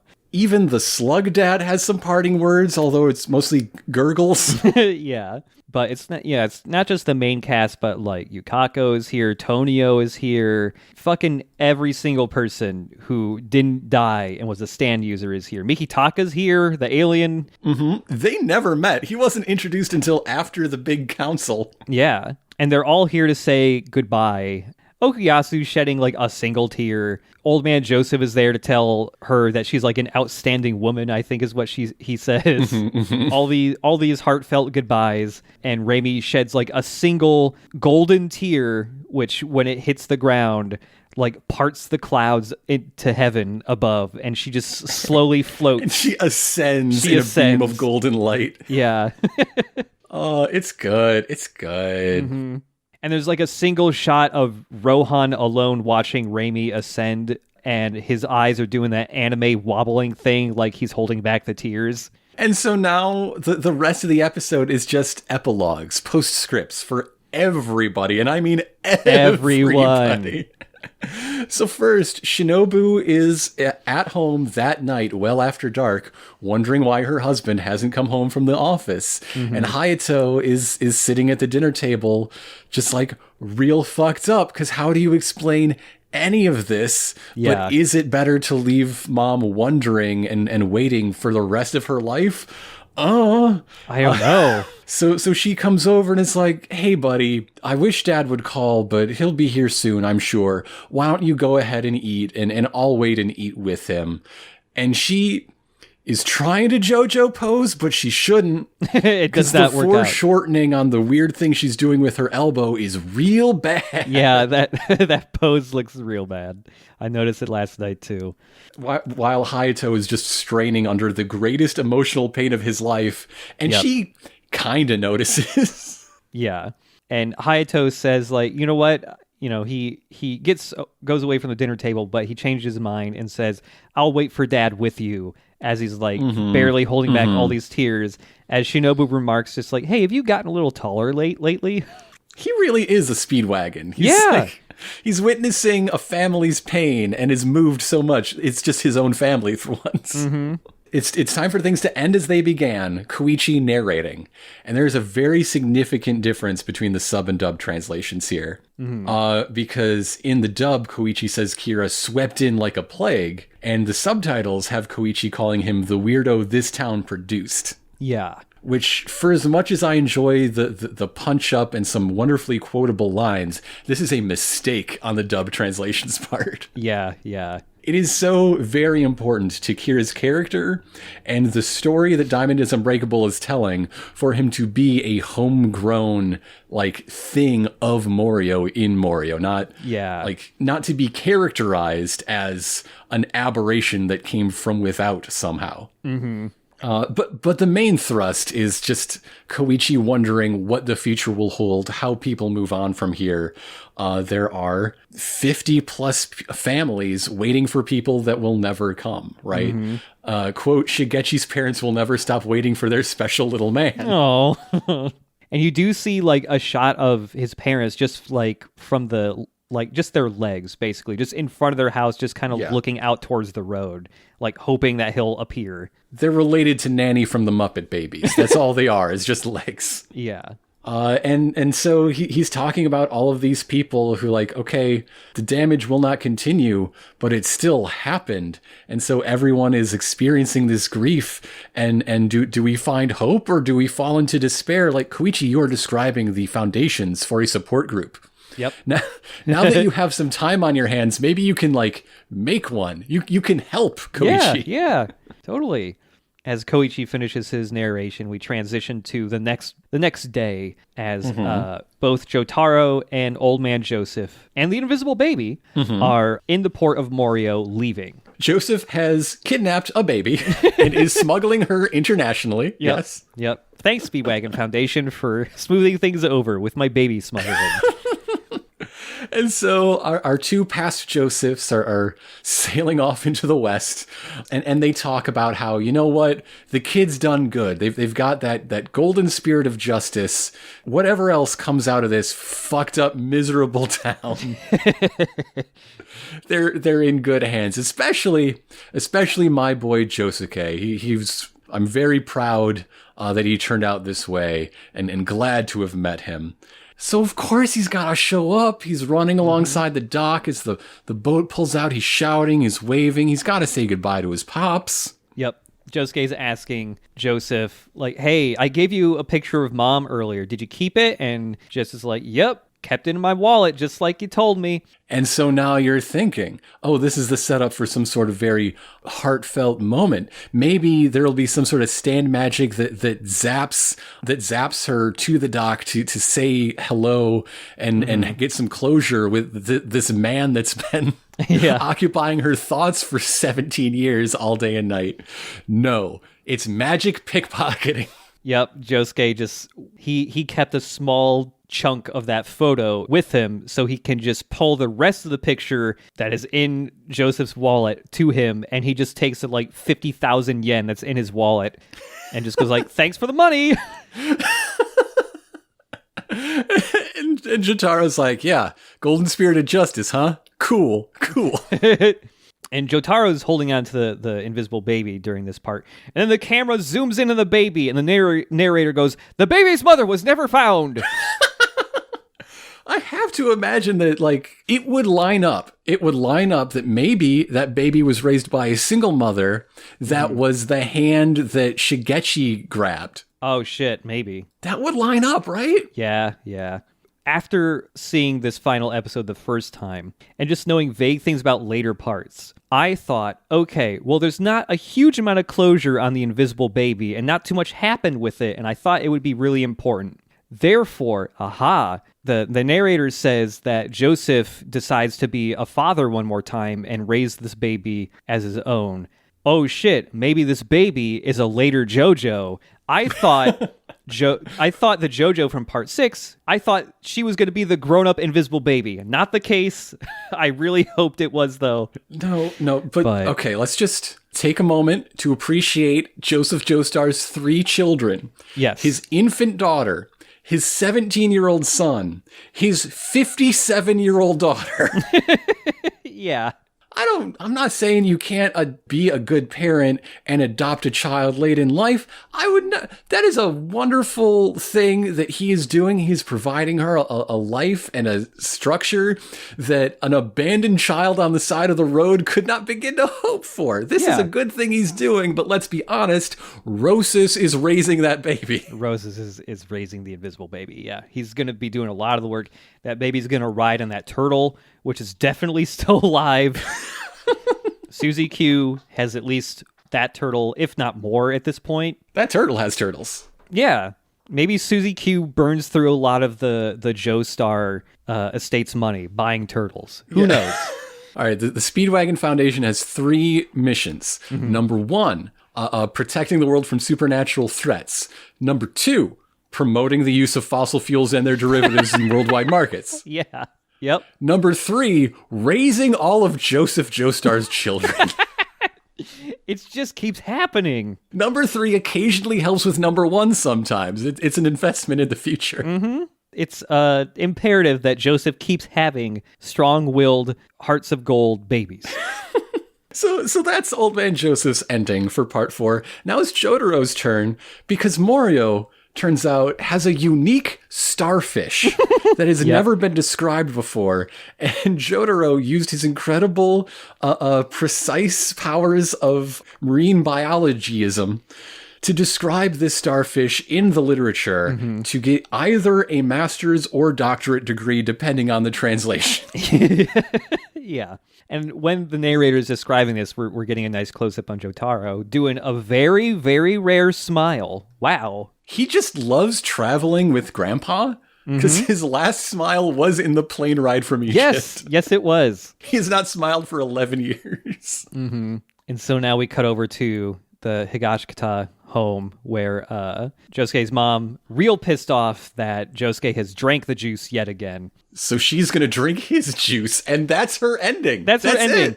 She walks by a photo of her and Josuke and, her dad all happily posing together. But yeah, that's her ending. I wish there was a little bit more with her. Next, Yukiko meets Koichi at Angelo, the murderous rock for young lovers. Yeah. And talk about having lunch together. Yeah, they hold hands and they're cute.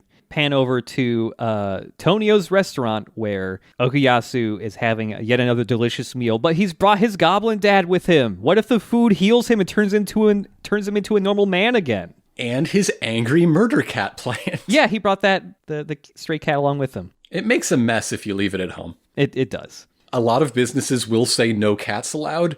There are very few places I've seen with a sign that says no potted succulents allowed. That's not a rule. And so Okuyasu's dad eats the food and starts to shed all of his hideous green skin. And Okuyasu is psyched that maybe his real dad will emerge. But no, his dad just molted. And he's very shiny and very happy. And Okuyasu's like, aw, dang it. But at least he's happy. Yeah. And who else is dining here but Yuya and his crew, the Crewya. The Crewya. But Yuya is just looking even more handsome. His skin is glowing because he had such a delicious meal. And all the girls are fawning over him. And they leave. And Tonio's just like, damn, I love when people go to my restaurant. Out on the street, Koichi's sister is telling her mother that, hey, I saw Koichi holding hands with a girl. Have you heard about this? And she's like, no, it's been weeks. It's been weeks. He's keeping this girlfriend all to himself. He's not letting anybody know. They made out in the middle of a store you were shopping at while you were running away from a trample stampede. I understand, but still. Yeah. And also out on the street are some of Kira's co-workers from the Kameiyu, and they're just like, he's been missing for a while. And some other people were like, I heard his face got ripped off. That's so scary. But before that, next to the Hirase girls, they're having their gossip. Did you notice who else was in the shot? Oh, yes, that lady that visited Cinderella earlier, right? Yep, the bobblehead woman. She's apparently friends with one of the bikers that beat up Hazamata. Yes. And the old lady that was crossing the street in the very first episode. Yes, she is and there. walking the sidewalk behind them is the mom and baby carriage from the crosswalk in the Enigma chase fight. Oh my god, there's so many small characters in that bit. So yeah, the Kameiyu crew are like, what happened to our boss? He got fucked up and died horribly. Oh, okay. So next, Tamami and Hazamata are arguing about water damage to a manga and whether there should be financial compensation for such. Mm-hmm. Fuck them, moving on. It's time to go to Rohan's place, where he's doing his little hand stretch exercises to get ready to draw another complete chapter to his manga. And then he does like an anime Super Saiyan powering up noise as he draws very quickly. That's how he gets so much emotion in the pictures. He screams at them constantly. Yeah. He should have done that while sketching the cafe in the Janken Boy episode. Yeah. And a copy of Shonen Jump next to him flips open to a panel that a full splash panel of Superfly. So we transition over there and we see Superfly's user, who I always forget the name of. Yeah. Our two elf roommates are hanging out in Superfly, and the former enemy is like, "Why you always stare at Morioh? It's just a fucking weird town." And Mikitaka is like, "Yes, this is a fucking weird town. That's why I love to look at it." Yeah. And Koichi begins to narrate again, saying, this was a very eventful summer, but for most, the summer of 1999 just passed along like any other. They were some pretty great days. Things that happened in the summer of 1999. SpongeBob SquarePants and Napster both debuted. Oh, shit, yeah. Yeah, pretty great days. Yeah, that's pretty good. I do not recall specifically what I was doing in the summer of 1999, but I do know what I was doing in that fall, September or October. That was when my family took a trip to Toronto for vacation. Mm-hmm. And so, I went up the CN Tower and walked on the like glass floor in the bottom level of it. Did a trip to Casa Loma. Some rich dude built a fucking castle on the outskirts of town. I think I rode my first subway while there. That was cool. Ooh. The reason that I will always be able to pinpoint the date within a month or so is because that is when I saw one of the farewell performances of the original Toronto run of Phantom of the Opera. Ooh, wow. When they were having, because it was like their ending, they were having a rotating stable of guest phantoms. And so I saw Paul Stanley of Kiss perform in the titular role. Oh my God. Toronto! From deep in the balcony. I remember seeing very little of like the special effects. Just like, it's a good thing the costuming is very color coded. There's a person in black and a person in white and a person in red. I can follow this. That was my first experience of like live professional theater, I think. Mm-hmm. And I never think of this as my origin story, but there is a chance. There is a chance that a good deal of the person I am is due to this. Oh, man. Some good formative shit there. If I remember correctly, the summer of 1999 was the summer where I went to my first ever amusement park because I'm a short person, and so it took me a while to reach the height where I was allowed on any rides, basically. And so the first ever amusement park I went to that summer was Michigan's Adventure. A whole summer of fun. Yeah, I had a great time. First ever time I went on any type of roller coaster. I went on, what was it? The Wolverine was their big wooden coaster. Michigan's Adventure is famous for Shivering Timbers, I believe. Oh, Shivering Timbers. That's right. That's what it's called. I rode on what I think was called Chaos or Chaos something, which is one of those rides where it's got a bunch of big mechanical arms that have, seats attached to them, and it extends out and it just swings you around really fast. And then a year or two later, 2 people died on that ride because their heads just got smashed into the concrete below because it went too low. But yeah, that was a good time. Really enjoyed that. That was also the summer where I was taking a lot of just like art classes. Mott Community College was just having like during the summer like art classes for kids that you could sign up for. So I was learning like watercolor painting and some other stuff. That was also the one where I had an animation class, which was pretty cool. It was pretty jank, but we basically only got to make one full animation, and it was just drawn in like normal paper and then just put onto a projector and turn like record on VHS tape. It was of my Sonic the Hedgehog OC throwing a boomerang at someone else and waking them from slumber, getting hit with this boomerang. That'll do it, yeah. And I didn't have enough frames of animation, so the final frame was just like, okay, here's how it would actually look like if it ended, and it was just like a still image of the conclusion. Nice. That was also the summer where I played Final Fantasy VIII for the first time. So yeah, 1999, pretty great days. Pretty great days. Also, Dragon Ball Z was on Toonami, and Reboot was as well, so I was watching those a lot. Yeah, pretty great days. And so the very final scene, the end of it all, is Josuke, Okuyasu, and Koichi hanging out outside the Osen, also gossiping. There's a lot of gossip in this town. Everybody's gossiping.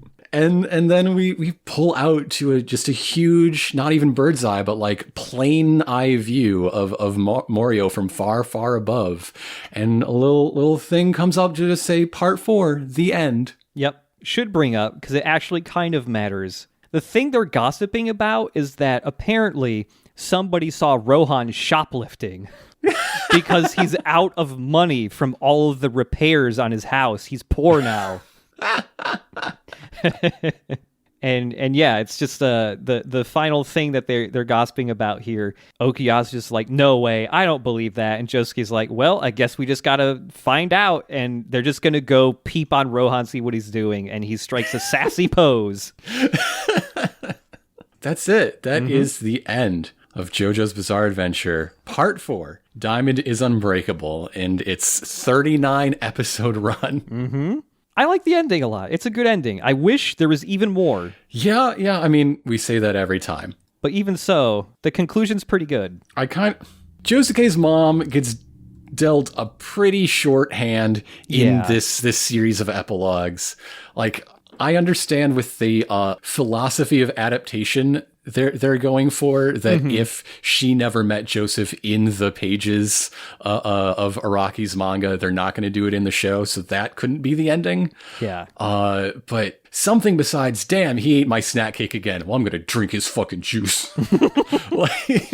Yeah. It's a very good moment for her that would have belonged in any other episode. It just doesn't feel like enough to be her epilogue, her farewell moment. I agree. I wish there was a little bit more with her. Just because also, like, you know, she's a minor character, but I like her a lot. I have always wanted more scenes with her. I wanted her to be able to participate in one stand fight somehow. Yeah. Like, you know, also no powers or anything, but just beating the shit out of a guy regardless. Which she has done and will do again, I'm sure. Yep.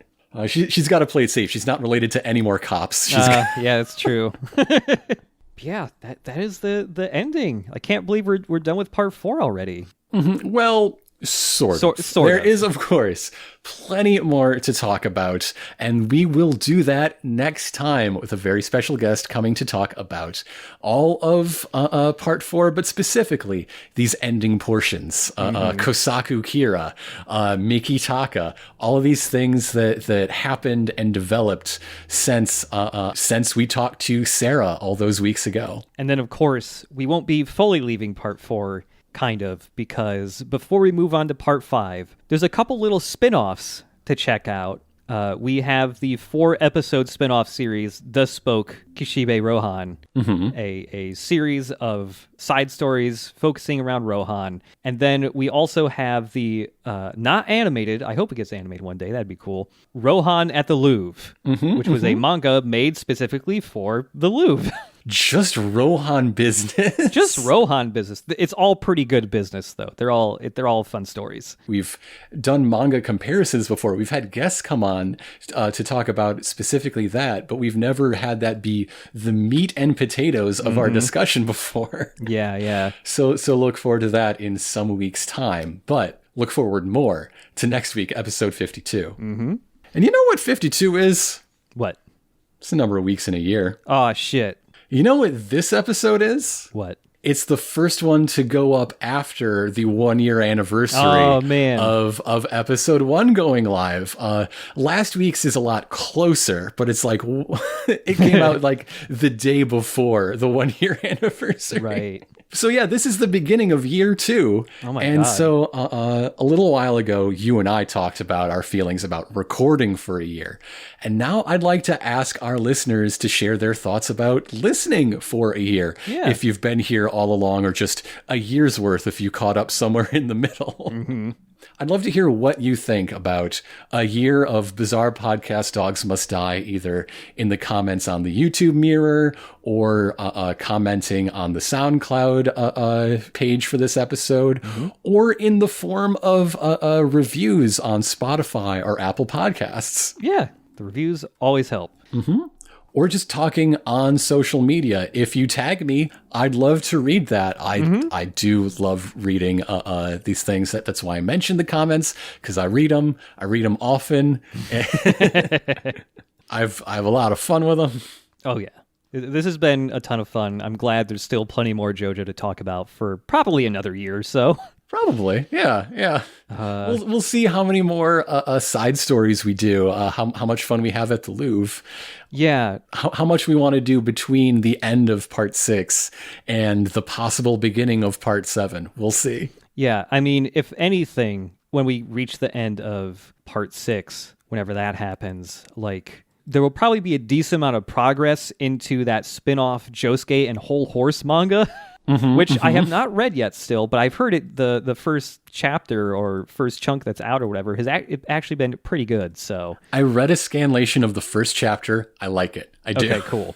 It seems like it has to do a lot with like the remaining servants of Dio, essentially dealing with like Dio-based PTSD or something. Yeah, it's like a combination of PTSD and cult reprogramming. Oh, okay. Yeah, that's a fun angle to come from. I like that. It really is. I like that a lot, actually. I got to read this. And then you get like, Kakuin's cousin or niece or cousin. Yeah. Huh. All right. I've only read the first chapter. The second chapter at the time I'm saying these words has also been released, so I don't really know what happens in it. But those two threads have not met yet. They are just two threads that exist. Okay. If this could flesh out Kakuin stuff more, I would be down with that too, even though he's already dead in this spinoff. Love that Kakuin. Just the angle of like, what is life for these survivors post Dio? It seems very much written for a fan with my priorities in mind. Yes, absolutely. Yeah. Yeah, I'm excited to see where that goes for sure. Also, when it was announced, I wasn't expecting this, but it seems to take place before Diamond is Unbreakable. Yes. Like, it's Josuke having a stand adventure before he meets Koichi and his nephew, and et cetera, et cetera. Mm-hmm. The beginning of Diamond is Unbreakable didn't really establish that Josuke had never seen stands before, so... No, just not he's already being creative enough to swallow gloves, you know? Yeah. Like, he's been doing some shit. Yeah, down for eventual more Josuke stuff, too. I like him. We got a lot of thoughts on part 4, but we'll be saving those for next episode. So I guess until then, we'll see you later. To be continued.